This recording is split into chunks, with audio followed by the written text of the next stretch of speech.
प्रथम प्रश्नটো আছে सही विकल्प का चयन करो শুদ্ধ उत्तरটো বাছিব দিছে महात्मा कबीरदास का जन्म हुआ था केতিয়া जन्म হৈছিলে सन 1398 में महात्मा कबीरदास का जन्म हुआ था सन 1398 में যেটো অটো আছে প্ৰথমটো হেতু হ'ব नेक्स्ट संत कबीरदास के गुरु कौन थे संत कबीरदास के गुरु कौन थे रामानंद जेटो आ आसे हेतु हबो नेक्स्ट ग नंबरटुत आसे कस्तूरी मृग बन बन में क्या खोजता फिरता है हरिणाई बनत की विचारि फुरे आंसरटु हबो कस्तूरी नामक सुगंधित पदार्थ कस्तूरी नाমৰ जेटो सुगंधी पदार्थ तार नाभित থাকে हेतु हि बनत विचारि फुरे किन्तु हेतु तार नाभितेই থাকে एटो आंसर तो हो ई नंबर तो लास्टर तो ऐसे तार पिछर तो ऐसे कबीरदास के अनुसार वह व्यक्ति पंडित है कबीरदास मते कुंजन व्यक्ति पंडित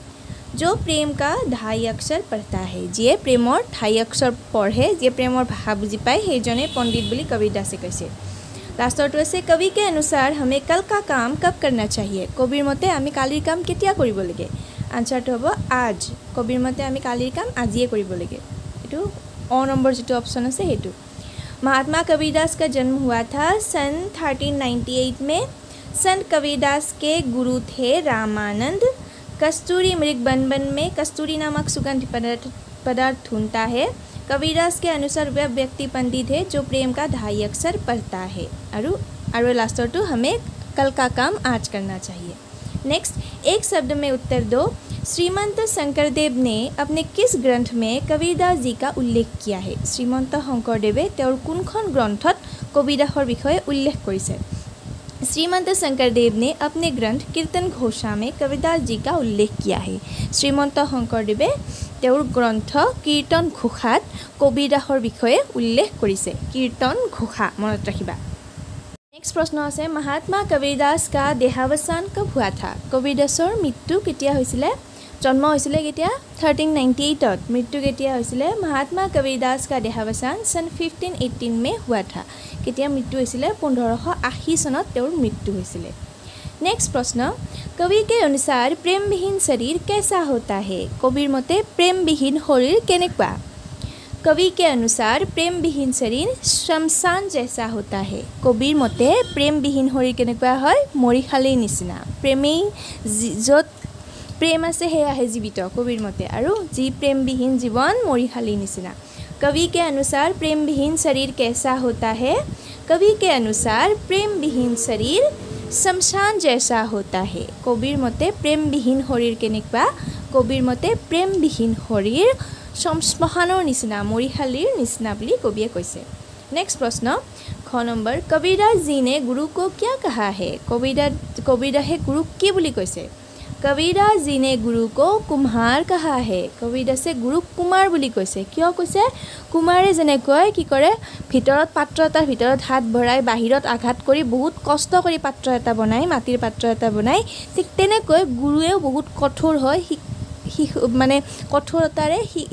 शिशुक बा छात्रक शिक्षा दी जत कठोर हब लगे तत कठोर हो जत नरम हब लगे तत नरम हो शिक्षा दी शिष्य एजनक गढ़ी तुले हे कारणे कबीरदासे गुरु कुम्हार बुली कैसे कबीरदास ने गुरु को कुम्हार कहा है नेक्स्ट प्रश्न तो है महात्मा कबीरदास की रचनाएं किस नाम से प्रसिद्ध हुई कबीरदासर रचनाসমূह कि नामेरे जनप्रिय হৈছিলে महात्मा कबीरदास की रचनाएं बीजक नाम से प्रसिद्ध हुई कबीरदासर रचनाসমূह बीजक नामेरे प्रसिद्ध হৈছিলে महात्मा कबीरदास की रचनाएं बीजक नाम से प्रसिद्ध हुई कबीरदासर रचनाসমূह कि नामेरे प्रसिद्ध হৈছিলে बीजक नामेरे मनत राखिबा महात्मा कबीरदास की रचनाएं बीजक नाम से प्रसिद्ध हुई एटू बहुत इम्पोर्टेंट प्रश्न है नेक्स्ट 3 नंबर पूर्ण वाक्य में उत्तर दो कबीरदास के पालक पिता माता कौन थे कबीरदासर जन्म হৈছিলে विधवा ब्राह्मणी एजनीर गर्भत जन्म হৈছিলে लोकलज्जार भयत তেওঁ কি কৰিছিলে कबीरदासक কি কৰিছিলে মানে এৰি দিছিলে कबीरदासक त्याग কৰিছিলে আৰু কোনে পাইছিলে এই मुसलमान এই जुलाहे दम्पति हाले कबीरदासक पाइছিলে कबीरदास के और तेलुकर नाम आছিলে नीरू और नीमा कबीरदास के पालक पिता माता थे नीरू और नीमा कबीरदासक तुलनिया पितृ मातृ आছিলে नीरू और नीमा नेक्स्ट प्रश्न ख नंबर कबीर शब्द का अर्थ क्या है कबीर शब्दर अर्थ की कबीर शब्द का अर्थ है बड़ा महान श्रेष्ठ कबीर शब्दर अर्थ होइसे बड़ा महान और श्रेष्ठ मनत रखिबा कबीर शब्द का अर्थ क्या है कबीर शब्द का अर्थ है बड़ा बड़ा बुलिও ক'ব পাৰো তোমালোকে बड़ा বুলিও লিখিব পাৰা বা কিছুমানে महान বুলিও লিখিব পাৰা এক কথা নাই श्रेष्ठ বুলিও লিখিব পাৰা कबीर शब्द का अर्थ है बड़ा महान और श्रेष्ठ যিকোনো এটা লিখিলে হ'ল नेक्स्ट साक्षी शब्द किस संस्कृत शब्द से विकसित है साखी शब्द किस संस्कृत शब्द से विकसित है साखी जितु आमी किताबत तुमालके पाइसा कविताটোৰ नाम साखी कोनটো संस्कृत शब्दৰ পৰা আহিছে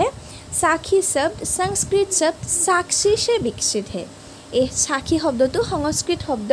साक्षीৰ পৰা আহিছে साखी शब्द संस्कृत शब्द साक्षी से विकसित है साखी शब्दটো संस्कृतर साक्षी शब्दৰ পৰা আহিছে नेक्स्ट प्रश्न साधु की कौन सी बात नहीं पूछी जानी चाहिए साधुर कोनটো কথা সুধিব নালাগে বুলি কৈছে साधु की जाति नहीं पूछी जानी चाहिए साधु মানুহৰ জ্ঞানী মানুহৰ কি সুধিব নালাগে জাতি সুধিব নালাগে কেতিয়া আমি জাতি সুধিব নালাগে কি কৰিব লাগে জ্ঞানীজনক আমি জাতি সুধিব নালাগে তেওঁলোকৰ পৰা কি ল'ব লাগে আমি জ্ঞানহে ল'ব লাগে এটো কৈছে যে साधु की जाति नहीं पूछी जानी चाहिए साधु লোকৰ কেতিয়াও জাতিটো কি সুধিব নালাগে नेक्स्ट प्रश्न আছে डूबने से डरने वाला व्यक्ति कहाँ बैठा रहता है डूबी যোৱাৰ ভয়ত डूबिবলৈ ভয় কৰা মানুহে डूबी যোৱাৰ ভয়ত ক'ত বহি থাকে डूबने से डरने वाला व्यक्ति किनारे पर बैठा रहता है डूबी যোৱাৰ ভয়ত থকা মানুহজনে ক'ত বহি থাকে পাৰত বহি থাকে डूबने से डरने वाला व्यक्ति ক'ত মানুহে ক'ত বহি থাকে डूबने से डरने वाला व्यक्ति कहाँ बैठा रहता है डूबने से डरने वाला व्यक्ति किनारे पर बैठा रहता है नेक्स्ट प्रश्न अति संक्षिप्त उत्तर दो अति संक्षिप्त उत्तर दिबल दिसे कबीरदास जी की कविताओं की लोकप्रियता पर प्रकाश डालो कबीरदासर कविताসমূहर लोकप्रियतार विषय लिखिবলৈ কৈছে आंसरটো कबीरदास जी की कविताएं उनके समय में बड़ी लोकप्रिय थी कबीरदासर कविताসমূह তেওঁৰ সময়ত কি আছিল लोकप्रिय আছিল इसी लोकप्रियता को लक्षित करके असम भूमि के श्रीमंत शंकरदेव ने अपने ग्रंथ कीर्तन घोषा में कबीरदास जी के कविताओं के बारे में लिखा है और इमाने लोकप्रिय आছিলে যে অসমৰ শ্ৰীমন্ত শংকৰদেৱৰ যিখন অতি বিখ্যাত লোকপ্ৰিয় গ্ৰন্থ আছে कीर्तन घोषा সেইখনত कबीरदासर कविताएं स्थान पाइছিলে कबीरदास जी की कविताएं उनके समय में बड़ी लोकप्रिय थी इसी लोकप्रियता को लक्षित करके असम भूमि के श्रीमंत शंकरदेव ने उनके बारे में लिखा है नेक्स्ट प्रश्न कबीरदास जी के आराध्य कैसे थे कबीरदासर आराध्य केनेकुआ आছিলে कबीरदास जी इस संसार के रोम रोम में रमने वाले प्रत्येक अणु परमाणु में बसने वाले निर्गुण निराकार श्री राम की आराधना करते थे कबीरदासे ए संसारर प्रत्येकটো अणु परमाणुते থকা निर्गुण और निराकार श्री रामर आराधना কৰিছিলে कबीरदास जी के आराध्य कैसे थे कबीरदास जी इस संसार के रोम रोम में रमने वाले प्रत्येक अणु परमाणु में बसने वाले निर्गुण निराकार श्री राम की आराधना करते थे नेक्स्ट प्रश्न है कबीरदास जी की काव्य भाषा किन गुणों से युक्त है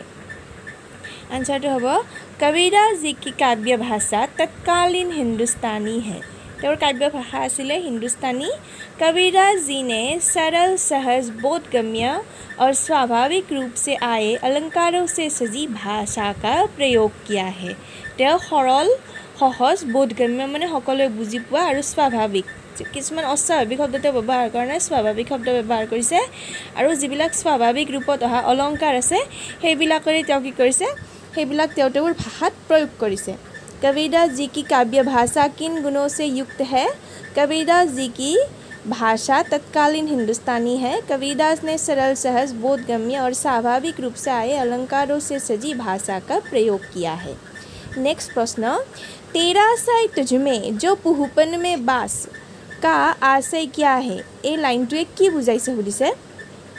इस वाक्य का आशय है कि जैसे फूलों में सुगंध होती है उसी तरह भगवान भी हमारे मन के अंदर होते हैं ইয়াতে কৈছে যে ফুলত যেনেকৈ সুগন্ধি থাকে তেনেকৈ ভগৱানো আমাৰ মনৰ ভিতৰতে থাকে আৰু এটা কি উদাহৰণ দিছে হৰিণাই যেনেকৈ নিজৰ নাভিত থকা কস্তুৰীৰ সুগন্ধি বিচাৰি চাৰিওফালে বনে বনে ঘূৰি ফুৰে আমিও কি কৰোঁ ভগৱানক বিচাৰি তেনেকৈ ঘূৰি ফুৰো কিন্তু হেনেকৈ আমি ভগৱানক বিচাৰাৰ প্ৰয়োজন নাই কাৰণ ফুলত যেনেকৈ সুগন্ধি থাকে তেনেকৈ আমাৰ ভগৱান আমাৰ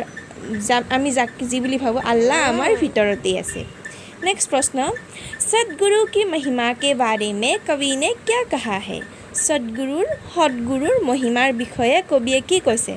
कवि ने कहा है कि सद्गुरु की महिमा अनंत होती है। कविये कैसे जे सद्गुरुर महिमा अनंत असीम।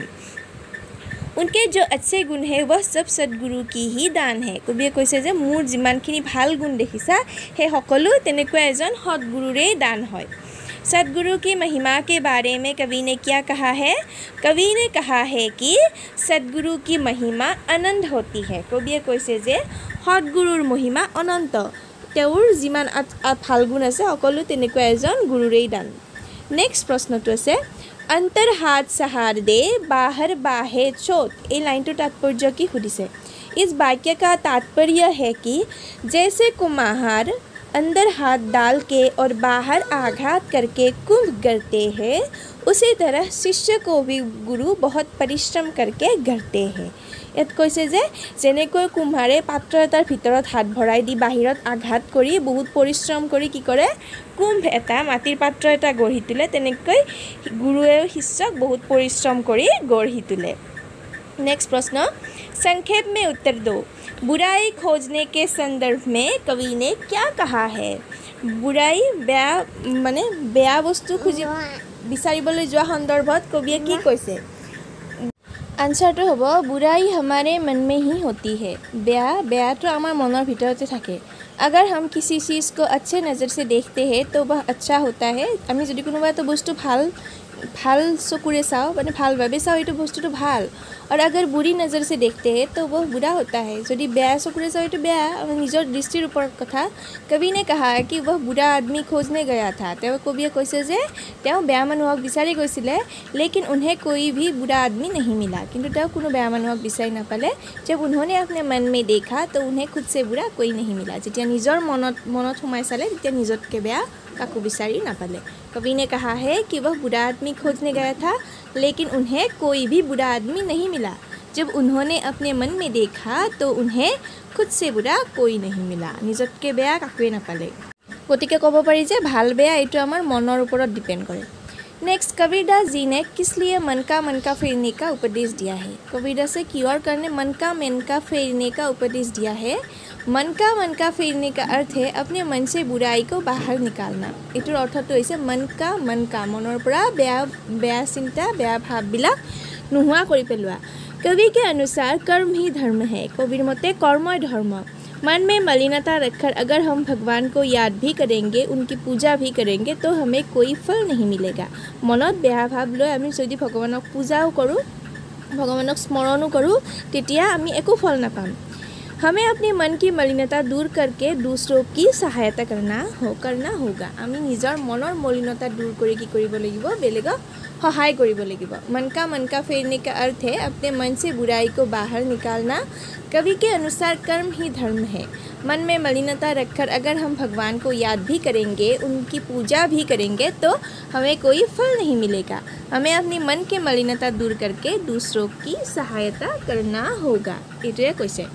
আজিলৈ ভিডিঅ'টো এইখিনিয়ে। যদিহে তোমালোকে ভিডিঅ'টো চাই ভাল পাইছা তেতিয়াহ'লে লাইক কৰিবা, কিবা নজনা থাকিলে কমেণ্ট কৰি সুধিবা,